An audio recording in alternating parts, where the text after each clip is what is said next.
This video is explaining action potentials in a neuron. An action potential is a way to transmit signals from one neuron, the presynaptic neuron, to the next, the postsynaptic neuron. It is nothing more than a temporary shift in the membrane potential caused by the sudden flow of ions. An action potential can be triggered by neurotransmitter binding, an electrical stimulus, or mechanical stimulation. These stimuli trigger voltage-gated sodium channels to open, which are different than sodium leak channels.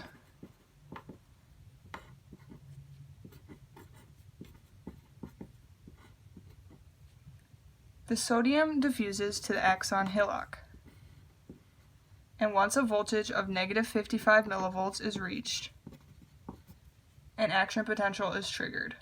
More sodium channels on the axon are opened, triggering a flood of sodium ions to come into the cell.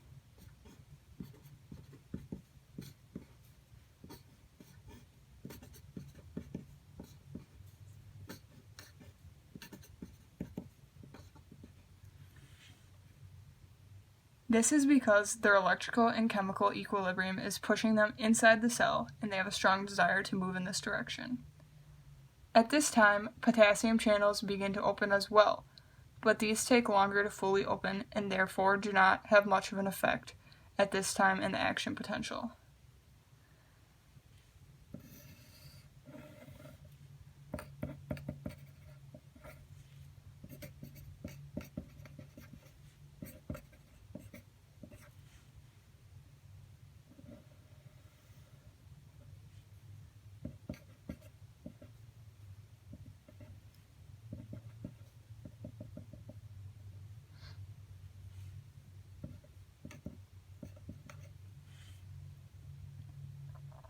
During this time, the membrane potential is significantly increased due to the flood of positive ions.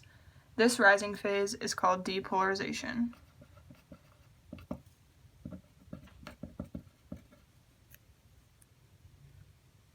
When the membrane potential reaches positive 40 millivolts, the voltage-gated sodium channels become unactivated and the influx of sodium ions stops.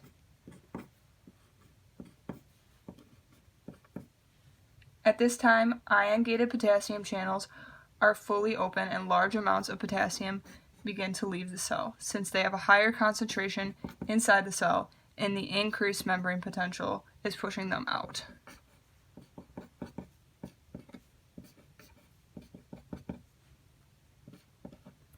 This starts decreasing the membrane potential, pushing it back towards resting membrane potential. This falling phase is called repolarization. During this time, another action potential cannot be fired because sodium channels aren't activated until the membrane potential dips below threshold. This time period is called the absolute refractory period.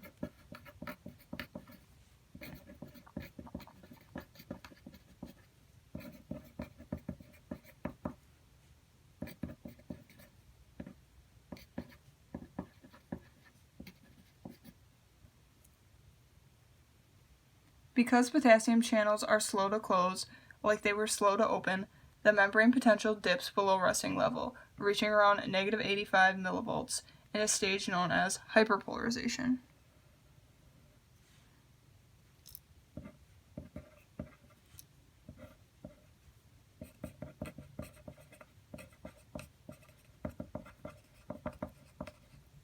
During this stage, an action potential could be started again because the voltage-gated sodium channels have been reset.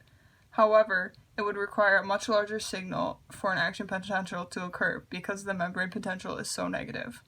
This type of prevention of an action potential is called the relative refractory period.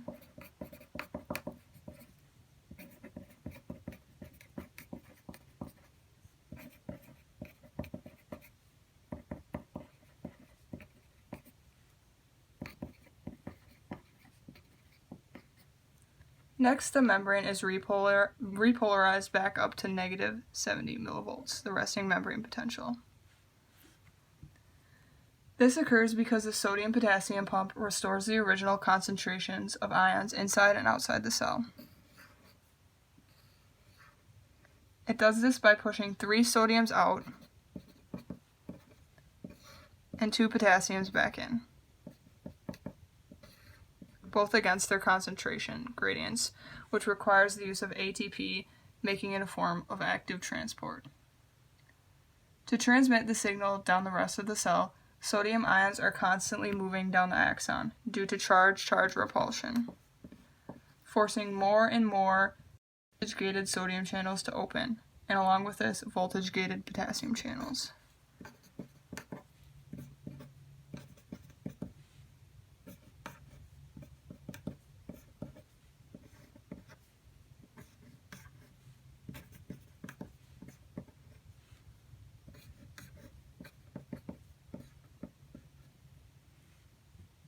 The presence of myelin helps propagate the action potential by wrapping the axon in fat, preventing ion leakage.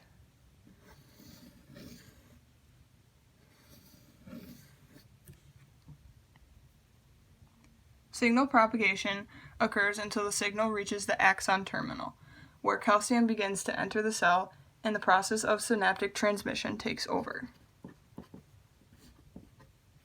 Here, neurotransmitters stored in vesicles at the axon terminal are released through a kiss and run pathway as they fuse with the membrane, and then refuse back off. They release their neurotransmitters into the synapse, which then bind to receptors on another cell and signal these cells to form different functions.